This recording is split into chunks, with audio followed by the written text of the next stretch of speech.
जी नमस्कार, मैं हुकुम सिंह। स्वागत है आप सभी का अपने YouTube channel English by Hukum Singh पर। दोस्तों, जैसा कि आपको पता है कि क्या एलटी ग्रेड की आपकी वैकेंसी आ चुकी है और फॉर्म फिलअप भी हो चुका है। तो आपका ये इसकी एग्जाम डेट भी आ गई है। सभी प्यारे दोस्तों को पता होगा, सभी हमारे जो कॉम्पिटिटिव एग्जाम की तैयारी कर रहे हैं एलटी ग्रेड की, तो आपको पता है कि आपका एग्जाम होने वाला है 18 जनवरी को, राइट। आपको 18 जनवरी को आपका एग्जाम होने वाला है। तो सबसे पहले इसका सिलेबस क्या रहेगा, इसकी स्ट्रेटजी क्या रहेगी, और वो कौन कौन से टॉपिक हैं जो लास्ट टाइम हमको कवर कर लेने चाहिए, जिससे हमारा जो प्री वाला एग्जाम है वो आसानी के साथ हम लोग क्या कर सके, क्रैक कर सके। तो यही कुछ बेहद इंपॉर्टेंट बातें हैं जो मैं आपके सामने लेकर के आया हूँ। वो इसलिए लेकर के आया हूँ क्योंकि आपको लास्ट समय में ये आपको पता होना चाहिए कि आपको कौन कौन सी चीजें हैं जो नहीं करनी है और कौन कौन सी चीजें हैं जहां पर आपको फोकस्ड रहना है। तो चलिए देखिए, एलटी ग्रेड सिलेबस संपूर्ण जानकारी, क्या पढ़े, कैसे पढ़े और कितना पढ़े, आपको ये जानना बहुत जरूरी रहता है। चलिए तो हम लोग बात करते हैं। सबसे पहले इसकी बात करेंगे किसके, इसकी बात करेंगे कि इसका सिलेबस क्या है। इसका सिलेबस आप सभी ने देखा होगा, और हम लोग मेनली जो बात करेंगे वो इंग्लिश सिलेबस की बात करेंगे, ठीक है। जो आपको इस चैनल पर तैयारी कराई जाएगी वो आपकी इंग्लिश ग्रामर एंड लिटरेचर की तैयारी कराई जाएगी। आपने ये देखा होगा कि हमारा एक सेक्शन है लैंग्वेज, एक पहला सेक्शन है लैंग्वेज।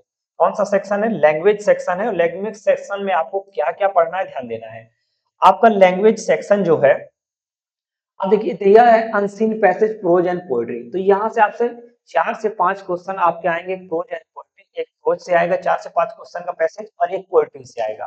तो ये अनसीन पैसेज रहता है, इसकी प्रैक्टिस करनी होती है। बाकी आप कितना भी पढ़ लीजिए, बस इनका जितना आप प्रैक्टिस करेंगे बेहतर आपका ये अनसीन पैसेज आपका होता जाएगा। अब इसके बाद ग्रामर पार्ट बी में जो हमारा ग्रामर वाला पार्ट है, इसमें क्या दिया गया है आपका, देखिए ऑफिशियल सिलेबस क्या दिया गया है। पंक्चुएशन दिया गया है।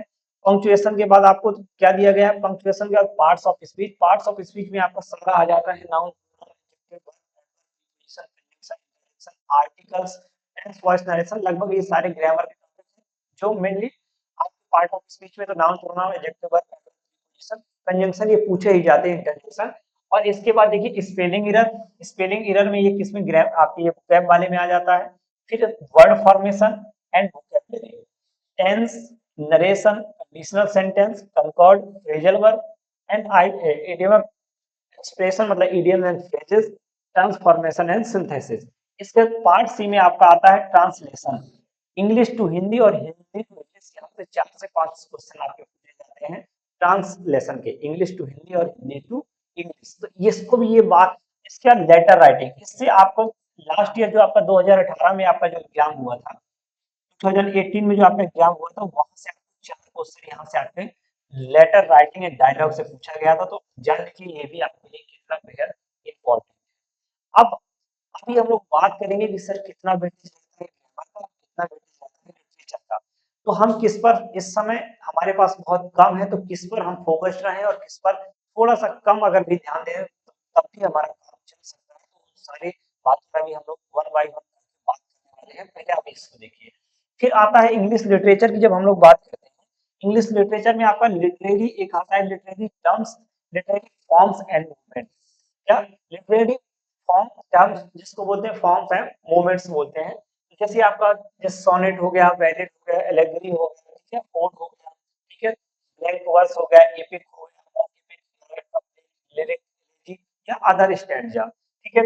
ये हमारे क्या हो गए, जैसे फिक्शन का पार्ट आएगा, आपका नॉन फिक्शन का पार्ट आएगा, जिसमें आप पूछ लेगा first biography, first autobiography, epic क्या है, ब्लैक वर्स क्या है, सोनेट क्या है, बैलेट क्या है, ठीक है, ओड क्या है। इस तरह से कितने टाइप के ओड होते हैं, तो ये यहाँ से आपका पूछा जाता है। आपको ये पता है ये आपके क्या है, लिटरेरी टर्म्स एंड मूवमेंट्स हैं, ठीक है।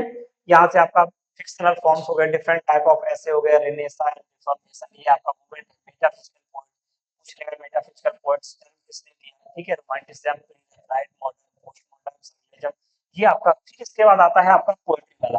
पोएट्री वाले में क्या, trends and moments in poetry in English with special reference to the following. जैसे शेक्सपियर का सोनेट नंबर आपको 29 पढ़ना है। इसके बाद क्या, सोनेट नंबर 138 पढ़ना है, ठीक है। मिल्टन का ऑन हिज ब्लाइंडनेस पढ़ना है, पैराडाइज लॉस्ट पढ़ना है, ठीक है, जॉन मिल्टन है, ठीक है, जॉन मिल्टन का क्या पढ़ना है आपको, पैराडाइज पैराडाइज लॉस्ट पढ़ना है, और इसका जॉन डन का आपको कैनोनाइजेशन पढ़ना है, रेप ऑफ द डॉग, ठीक है, पढ़ना है आपका थॉमस ग्रे का, आपका चर्चा पढ़ना है, विलियम वर्ड्स का वर्ड इज टू और दिस, ये चर्चित। फिर इसके बाद आपको क्या पढ़ना है, पीवी शैली का पढ़ना है, ode to the west wind, ode to asylum, John Keats का ओ टू एग्रीसियन, ये आपको क्या है, पोएट्री पढ़ना है। एक आपको पार्टिकुलर राइट पे एक स्पेसिफिक पोयम दी गई है जिसको हमको क्या करना है, जिसको हमको पढ़ना है, ठीक है। इसके बाद अगर हम बात करें तो देखिए ये आपके डॉबर बीच हो गए, मैथ्यू अर्नोल्ड का, ये आपको चीजें क्या करनी है, ये आपको चीजें पढ़नी है, ठीक है। पढ़ना तो इनमें से सब है, क्योंकि देखिए आपका एक चीज और जान लीजिए, आपका जो यूपी पीसीएस जो एग्जाम कराता है आपका यूपी वाला, इसकी एक सबसे अगर अच्छी खास बात पूछे तो वो ये है कि सिलेबस से एक भी पॉइंट बाहर नहीं जाता। जितना सिलेबस दिया है उसी के अंदर आपसे पूछेगा, out of the box question नहीं आता है। इसका मतलब है सबसे अच्छी इसकी हम क्वालिटी इसकी यही है कि जो सिलेबस दिया है आप उसको अच्छे से तैयार कर लीजिए, इसके बाद आपको एक भी क्वेश्चन बाहर देखने को नहीं मिलेगा, राइट। इसके बाद अगर हम ड्रामा की बात करें, फिर आपका आता है ड्रामा फॉर्म। ड्रामे में देखिए जैसे आपका शेक्सपियर के दिए गए हैं, जैसे मैकबेथ आपको पढ़ना है, नाइट पढ़ना है, मर्चेंट ऑफ वेनिस पढ़ना है, जॉन जॉन बेन जॉनसन का आपको एवरी मैन इज ह्यूमर पढ़ना है, ड्राइवर का और फोटो पढ़ना है, वर्नर का आर्म्स एंड बेल पढ़ना है, गॉड्स वर्दी का आपको जस्टिस पढ़ना है, हैरोल्ड का बर्थडे पार्टी पढ़ना है, ठीक है। और इस तरह से आपको अर्थर मिलर का ऑल माय सन्स और ग्रीव्स कर्नाड का हयावदन पढ़ना है। इस तरह से फिर आपका आता है प्रोज एंड फिक्शन वाला पार्ट। प्रोज एंड फिक्शन वाले में भी आपको 10 more and romance prose and fiction English में, तो ये आपको डिफरेंस दिया, जैसे फ्रांसिस बेकन का कौन सा पढ़ना है, ऑफ स्टडीज और ऑफ बुक्स पढ़ना है। तो अब इससे और देखिए फिर क्या, जैसे ये ड्रीम चिल्ड्रन है आपका, ठीक, चार्ल्स लैम्ब का ड्रीम चिल्ड्रन हो गया, ये सारे आपको राइटर दिए गए हैं जिसके आपको क्या पढ़ना है, ये प्रोज दिए गए हैं जिसके आपको वर्क दिए गए हैं, पार्टिकुलर एक स्पेसिफिक वर्क दिया गया है, जैसे चार्ल्स लैम्ब का दिया गया है, चार्ल्स लैम्ब का क्या दिया गया है, जैसे ड्रीम चिल्ड्रन दिया गया है, ठीक है। ये आपको इस तरह से आपको पढ़ना है, जैसे इंडियन राइटर के कुछ वर्क प्रिस्क्राइब है आपके सिलेबस में, उनको पढ़ना है, कैसे कैसे क्वेश्चन पूछता है, कैरेक्टर से पूछता है, इंपॉर्टेंट लाइन पूछता है, ठीक है, समरी बेस भी कभी कभी क्वेश्चन आ जाते हैं। तो ये सारी चीजें आपको क्या करना है, ये सारी चीजें आपको ये Indian writer, colonial, post colonial और इंडियन राइटर इन इंग्लिश, तो ये तो कमला दास हो गया, ठीक है, कमला दास हो गए, सरोजिनी नायडू, ऐसे कुछ ऐसे इंडियन राइटर हैं जिनको आपको क्या करना है, पढ़ना है, जो कि राजा राव हो गए, आपके राजा राव हो गए, राजा राव ने लिखा था नारायण, कमला मार्कंडेय हो गए। तो ये आपको क्या करना है, ये हमारे कुछ ऐसे इंपॉर्टेंट राइटर हैं, ये आपका ऑफिशियल सिलेबस है, और यही सिलेबस, ये ऑफिशियल सिलेबस है और यही सिलेबस रहने वाला है, कभी भी इसमें एक भी क्वेश्चन आपको बाहर देखने को नहीं मिलेगा।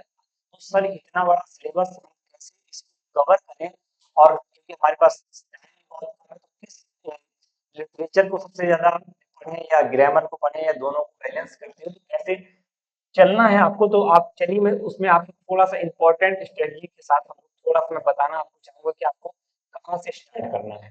देखिए अगर आप कहीं इंपॉर्टेंट ग्रामर के टॉपिक, अगर आप मुझसे पूछे कि सर इंपॉर्टेंट बताइए ग्रामर के जो टॉपिक है वो कौन कौन से पढ़ने हैं, देखिए अगर ग्रामर में सबसे बात बात करें, सबसे पहले तो मैं बात करूंगा किसकी, सबसे पहले मैं अगर मैं बात करना चाहूँ तो मैं बात करूंगा किसकी, वोकैबुलरी, वोकैबुलरी की।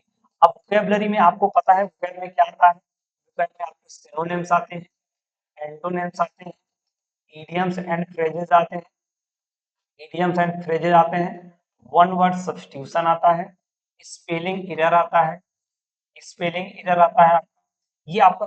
लेकिन उनमें से सर सबसे ज्यादा देखिए सिनोनिम्स और एंटोनिम्स तो आप पढ़ ही रहे हैं, अगर उनमें से सबसे ज्यादा जो जो हर एक स्टूडेंट को क्या करता है, कॉम्प्लिकेटेड लगता है और आपको फंसाने की कोशिश करता है, जो जनरली आपको याद नहीं रहती, वो क्या है, वो सबसे ज्यादा फ्रेजल वर्ब। यहाँ तो आप लोग काम कर लेते हैं इडियम एंड फ्रेजेस में, वन वर्ड सब्स्टिट्यूशन में काम कर लेते हैं, लेकिन आपका एक जो क्वेश्चन रह जाता है वो रह जाता है फ्रेजल वर्ब। तो सबसे ज्यादा आपको याद रखना है कि फ्रेजल वर्ब आपको तैयार करनी है, मे भी आपको सबसे ज्यादा क्या करना है, सबसे ज्यादा आपको फोकस करना है वोकैब में। जब आप अपनी एक ग्रिप बना लेंगे, पकड़ बना लेंगे, तो आप फिर क्या हो जाएगा, देखिए आप सिनोनिम्स एंटोनिम्स तो याद हो जाएगा। इडियम्स एंड वन वर्ड ये भी बहुत आसानी से हो जाता है, लेकिन स्पेलिंग एरर और ये थोड़ा सा फ्रेजल वर्ब आपका एक टफ टॉपिक है जिसको कॉम्प्लिकेटेड कहते हैं क्योंकि ये भूलता बहुत है। सबसे पहले हमको इस पर कमांड बनानी है। इसके बाद लेटर राइटिंग। लेटर राइटिंग में लास्ट ईयर मतलब जो प्रीवियस ईयर आपका क्वेश्चन पेपर है वहां से 4 क्वेश्चन मतलब 4 क्वेश्चन आए हुए थे। कितने क्वेश्चन? 4 क्वेश्चन। सोचिए एक टॉपिक से 4 क्वेश्चन। इसको कैसे करेंगे? क्वेश्चन के थ्रू। क्वेश्चन के थ्रू मैं क्या करूंगा? Writing letter writing and dialogue वाला क्वेश्चन मैं आपको कराऊंगा। मैं गारंटी देता हूँ कि आपको इतने क्वेश्चन कराऊंगा जो आपके एग्जाम में आने वाले ये 3 से 4 क्वेश्चन बनेंगे वो आप बेहद आसानी के साथ आप उनका आंसर कर पा रहे हैं। इतना क्लियरिटी एकदम कंसेप्चुअल आपका जो कॉन्सेप्ट है वो क्लियर कर दूंगा। तो यहाँ से वर्ड फॉर्मेशन से आप देखेंगे तो लास्ट ईयर 3 क्वेश्चन पूछे गए। कितने? 3 क्वेश्चन आपके लास्ट ईयर वर्ड फॉर्मेशन से। तो यहाँ से ट्रांसफॉर्मेशन एंड सिंथेसिस से भी आपके कितना क्वेश्चन पूछा गया? 3 क्वेश्चन पूछा गया। कंडीशनल सेंटेंस से 1 या 2 क्वेश्चन हर बार आता ही आता है। ठीक है। कनकॉर्ड जिसको हम बोलते हैं सब्जेक्ट वर्ब एग्रीमेंट।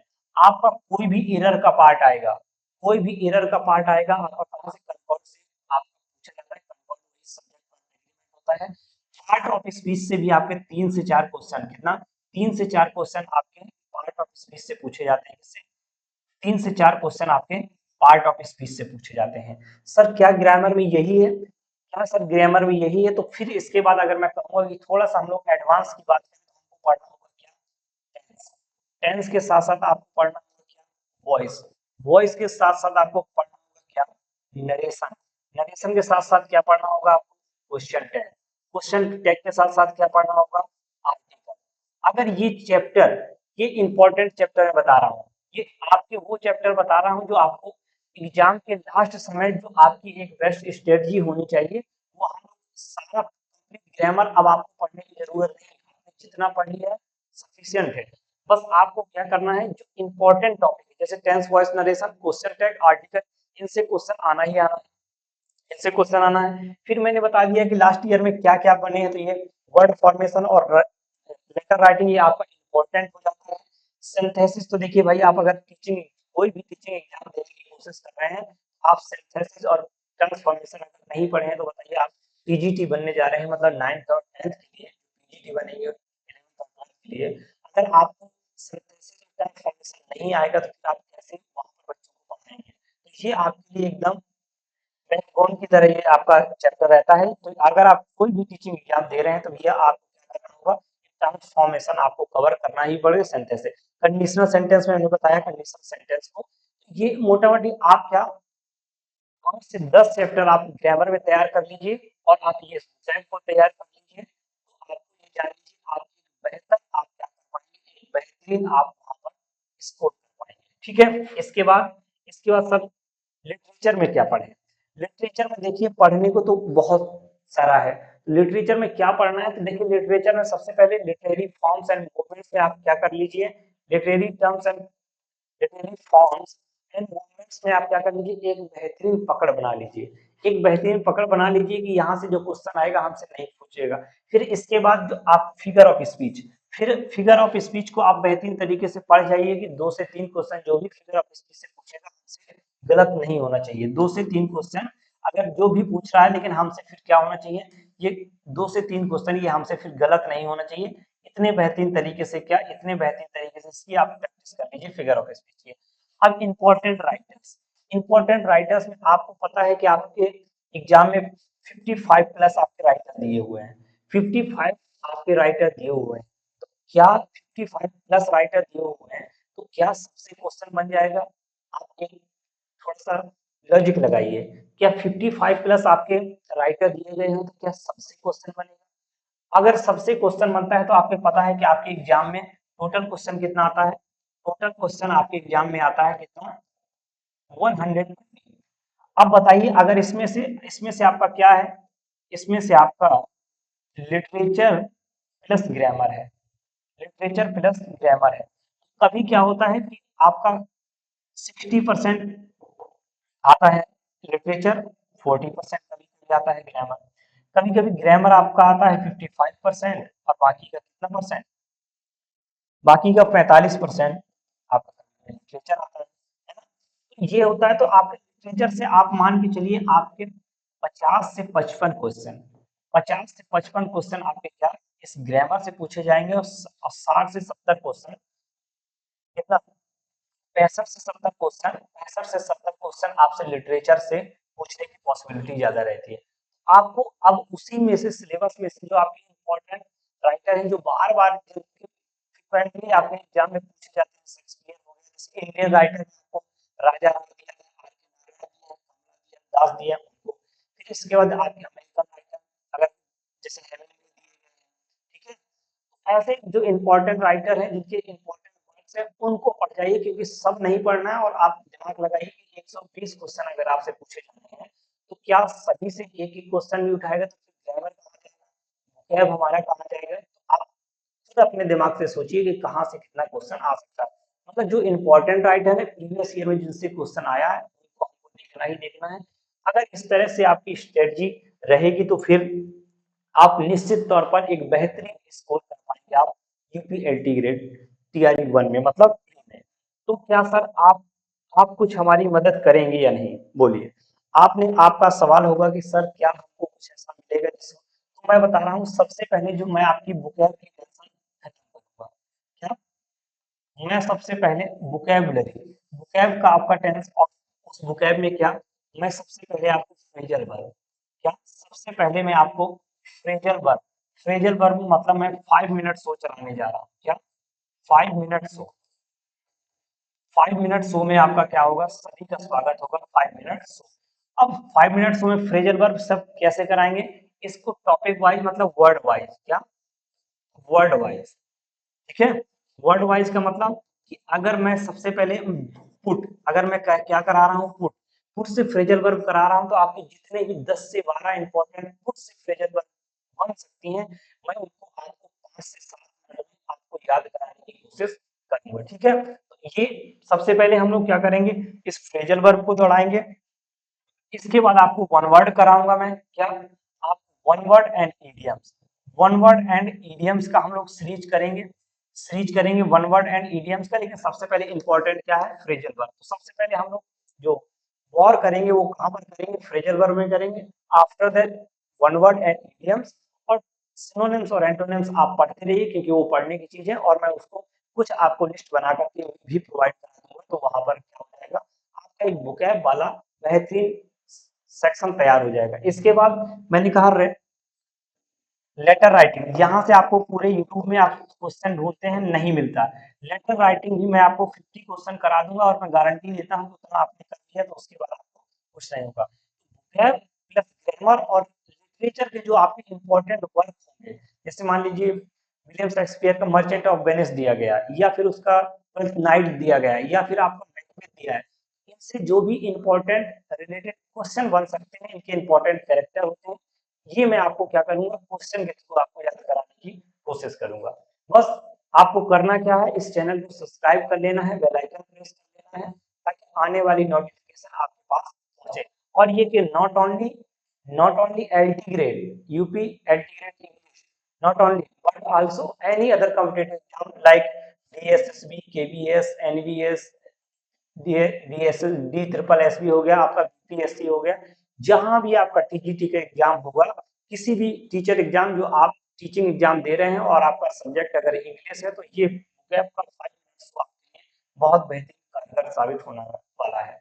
चलिए, आई होप कि आप इस चैनल को सब्सक्राइब करेंगे, बेल आइकन प्रेस करेंगे, और वीडियो के नीचे कमेंट करेंगे कि आप इस टॉपिक पर जो आपको डिफिकल्ट टॉपिक लगता हो आपके इंग्लिश ग्रामर और लिटरेचर में, तो आप कमेंट बॉक्स में कमेंट करके बताइएगा। तो मैं उस टॉपिक को आपको यहाँ बहुत ही ईजी तरीके से करा दूंगा, ताकि आपको कॉन्सेप्ट क्लियर हो जाए और आपके एग्जाम में बेहतरीन मार्क्स। तो चलिए, चलता हूँ, फिर मिलूंगा आपसे नेक्स्ट वीडियो में, और आई होप कि आपने इस चैनल को सब्सक्राइब कर लिया, नहीं किया कर लीजिए, आपके लिए ये चैनल माइलस्टोन प्रूव होने वाला है, ठीक है। तो चलते हैं, फिर मिलूंगा मैं आपसे नेक्स्ट वीडियो के साथ। जय हिंद, जय भारत।